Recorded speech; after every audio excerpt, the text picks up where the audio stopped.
Hello, this is Rob Walters for our next edition of Word on the Street. My guest today is Steve Swift, Senior Vice President of Operations and Development at Speedway Motorsports. And today we're going to talk about what's going to happen on August 2nd here at Bristol Motor Speedway.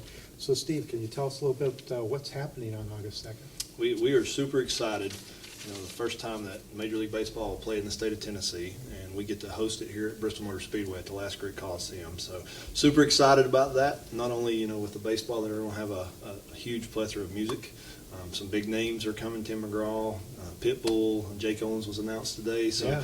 Great music venue as well. So we're kind of taking a full weekend of entertainment outside of the racing world for a little while and bringing in some baseball and some music. So super excited to host that, super excited to be part of it. Great. Talk to me about when did planning for this start, and what were the first steps? What were those first days like?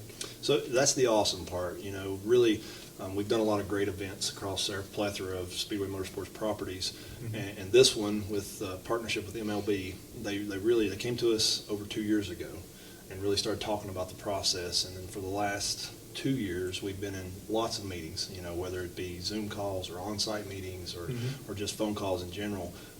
Great planning state. They definitely, with their unique venues that they run, Field of Dreams, London, whatnot, you can tell that they're used to coming into venues that aren't necessarily baseball venues and turning them into baseball venues. This one's unique to them. You know, they've never been in a racetrack before, but the planning state and the people that they've got have been a great partnership, and you can definitely tell they've done their homework. And then, you know, with our groups that are used to doing a lot of planning as well, with different events that we pop up and things that we decide to do, and the great teams that we have in each individual departments, it's just been a great marriage, great mesh to bring both of the great parties together and really, you know, like minds trying to pull that in the same direction. Great. So talk to me a little bit about who's involved in and what they're doing now. So currently, you've got BAM, who is overseeing, you know, for MLB, the construction of everything that's the temporary builds, the aspect of the game itself. And then Brightview is Murray Cook and his team are, you know, field operations. So they're making sure that the playing surface, kind of like what we do for the racetracks, and making sure the racing surface is right. They're that version of it for baseball. And you can, again, you know, working with these groups and talking with them for the last 2 years, it's been a great marriage. Again, just like minds, different aspects of what we do technically, but, you know, at the end of the day, construction's construction, and we kind of all talk the same language. We all realize what things go together and how that planning state, and then you go on to you know, their marketing, their sales, their ticketing, their planning around fan interactions, and you marry that with the great teams we have at Speedway Motorsports across our company, and it's like a match made in heaven, right? Talk to me a little bit about some of the challenges of conceptualizing a baseball field on a racetrack. I understand that there had to be some demolition. Yeah, so, you know, the difference, and I've been talked about this a little bit, from when we played football here to baseball. You know, football naturally to encompass the entire stadium, which football is more apt to do. You know, you think about football stadiums compared to baseball stadiums. Football fit very perfectly in the center of here. So really the only thing we had to do for that game was to make sure the center scoreboard that used to be there was out of the way, which then we built Colossus, which we did that prior to. So we had plenty of time to build Colossus, actually ran a race, and then we built the football field. No demolition other than just taking down some poles and lights that were in the infield, but no electrical removal, none of that.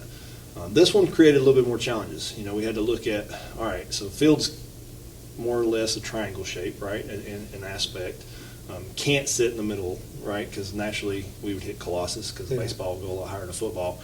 So we've got to push it to one end. And again, the MLB team came to us and said, you know, here's kind of conceptually with Populous, which is their architectural group, had laid it in, and you know, naturally with that, we decided how we were going to play that and what we needed to do to make all that happen. So when they really started putting it in there, you know, conceptually at first it's just a picture that's laid down there. And then when you really start laying in as-builts of where walls were and water lines and sewer lines and electrical and power poles and buildings and whatnot, you really had to take a step back and say, okay, how can we tweak this a little bit, still get the same play?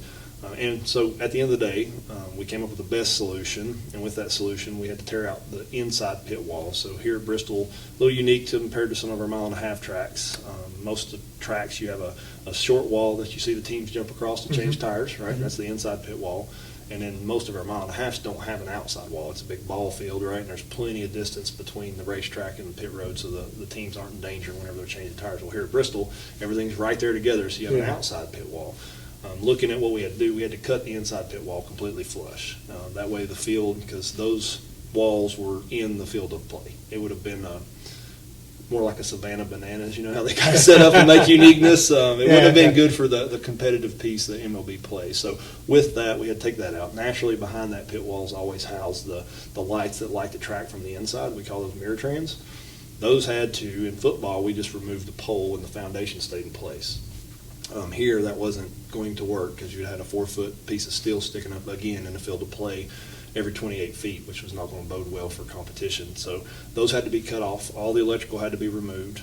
And that sounds simple, but when you're talking about how electrical is distributed, you know, we're talking about miles of literally wire that had to be pulled out and will have to be replaced. And then lastly, when you get to the end, you know, naturally, Sunoco, being a great partner of NASCAR, has signs, pumps that had, you know, the Sunoco logos around it. Those were also in the field of play or in the bullpen location, so those had to be removed. And then the bigger piece that was kind of the shock to me was we had to take half a building down. So the Goodyear building where they mount the tires and our track services teams use, half the building was literally in the wall. So we had to remove that half of the building, and then we utilize the other half for players' rooms or coaches or workout rooms, whatever they deemed to put in those locations, but half of the building had to. And with that, you know, all that gets taken out, and we're going to have a baseball game. Yeah. And then we've got a short period of time to build all that back so we can have a NASCAR event in September.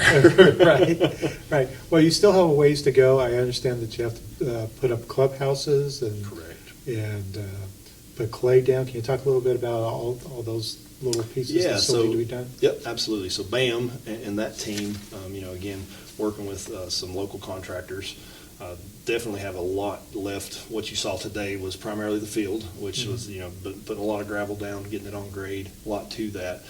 The walls that have to go up beside that gravel. So, you know, naturally a baseball field when you go is not just open. You know, grandstands, like, it's not a common trait. There's a wall that goes there, and usually a net for foul balls, whatnot. So they're currently, you saw some of that today with the black boxes. That's the walls that they're building that go down both sides of the baselines, and then naturally the outfield will have the same type of wall. The batter's eye, which I learned about, I wasn't a baseball guy. I was more of a football, basketball guy back in my day. You know, that has to be put in place so the batter doesn't lose the ball in the pitch. So that'll happen in the outfield portion and some up in the grandstands. And then there's a video board that's going in the right side outfield. That's basically where the building was torn down. There's a video wall that goes there. And then once they move past the field of play, you've got all the clubhouses, the weight rooms, the umpires' offices, the commissioner's office, all the things that they would typically have at a baseball stadium. They have to build temporarily. And, you know, when I say temporarily, we're thinking, you know, job trailers or things in the construction world. No, they actually build out tents and go in and fabricate walls on the inside and make them feel as close to, you know, what they're used to at their true venues when they go to ballparks as they possibly can. And all that's done with temporary structures. So BAM oversees all that. You know, we've been very helpful with them to hook them up with local contractors. Yeah. We've got a great, you know, go back to the can-do attitude of the Bristol area.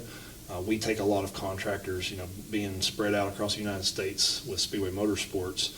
A lot of these local contractors have gone to other tracks and built tracks for us. You know, the grading contractor that put the stone down has been in Atlanta, Texas, Charlotte, Kentucky, North Wilkesboro. So they're not just specific to but they come from the Bristol attitude.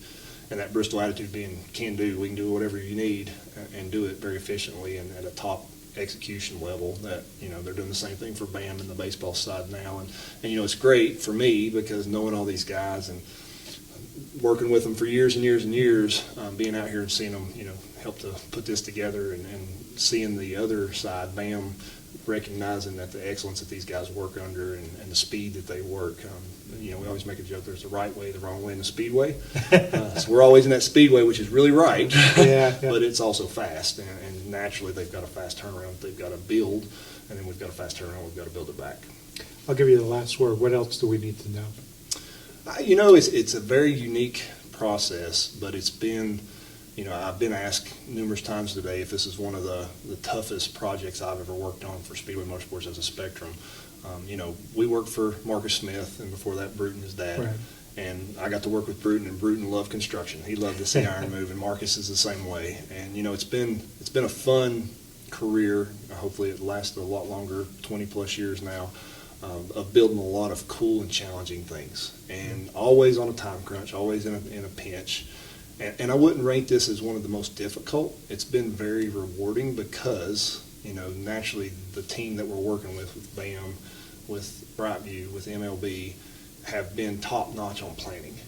They naturally are very, very good at doing these types of events at places that don't happen. And it's really made it seamless, once we started the construction, once we started the demo, once they're out here working, how well everybody's meshed together. No personality clashes, no power struggles. Everybody wants the project to be successful, and everybody's working together to do that. And it's even more rewarding to me to be right here in my hometown at Bristol, and just knowing how, excellence is something that we strive for. I still wear this armband from Jaybird, Jeff, that was here before, exceed expectations, and that's a mantra that we've accepted across all of our tracks is to exceed expectations, and that's what we want to do as a partner to them and their contractors and their teams that they brought in, and we want to continue to do, right, like in anything that we do in the future. And we want to make great events. We work for the fans. That's what Bruton said years ago, and we continue to work for the fans. Marcus beats that into us every day, and if we're not having fun doing what we're doing, then how we expect the people that come and participate in our events or choose to buy a ticket to have fun. So, it's been great, and I think that this team that MLB's brought in meshes right in there. The planning state's been phenomenal. Can't say enough about the partnership. Excellent. Well, thank you very much, and we'll see you next time on Word on the Street.